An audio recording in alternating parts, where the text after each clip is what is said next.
সেখানে এখনো Mehjabin as a character আমার কাছে আমার ক্যারেক্টার আসেনি।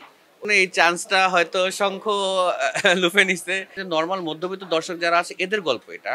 ফেস্টিভ্যালে চুজ হওয়া একটা গল্প মানে ইটস আ ভেরি ইম্পোর্টেন্ট গল্প। এই গল্পর প্রথমত একটা দর্শক তো ডেফিনিটলি আছে যারা আ একটু ভাবতে পছন্দ করে। যারা ইয়াং পিপল যারা স্টুডেন্টস থেকে শুরু করে যারা একটু সিনিয়র সবাই যারা আসলে সিনেমা, সমাজ সবকিছু নিয়ে একটু চিন্তা করে। তো এদের জন্য তো ডেফিনিটলি এটা হেল্প করে বিকজ ফেস্টিভ্যাল তো একটা ইন্টারন্যাশনাল একটা অ্যাপিল আমাদের ক্রিয়েট করে। ফেস্টিভ্যালে চুজ হওয়া একটা গল্প মানে ইটস আ ভেরি ইম্পর্টেন্ট গল্প ফর দ্য স্পেসিফিক কান্ট্রি। তো আমাদের বাংলাদেশের থেকে যেহেতু এই গল্পটা চুজ হয়ে এখানে গিয়েছিল তার মানে আসলে বাংলাদেশের জন্য এটা ভেরি ইম্পর্টেন্ট গল্প।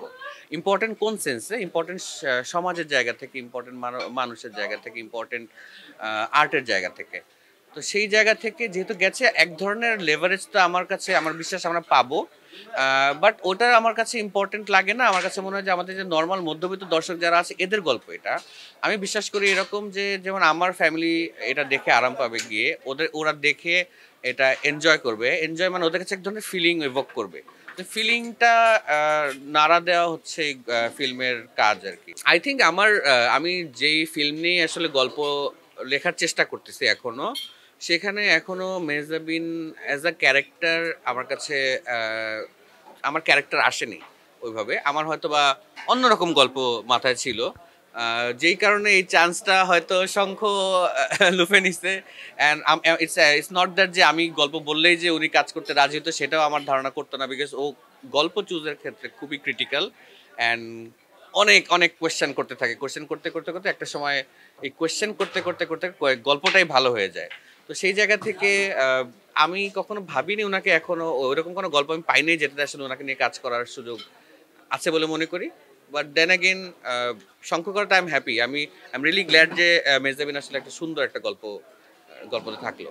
এটা আমার কোনো চাহিদা নাই। আমি গল্পটা শোনার পরে I was very much sold. And আমি টোটালি বিলিভ করি ডিরেক্টরকে। বিকজ আমিও তো অ্যাজ এ ফিল্ম মেকার আমার কাছে মনে হয় যে আমার প্রডিউসার কেন আসলে কোনো কিছু বলবে। আমার তো এক ধরনের ক্রিয়েটিভিটি আছে।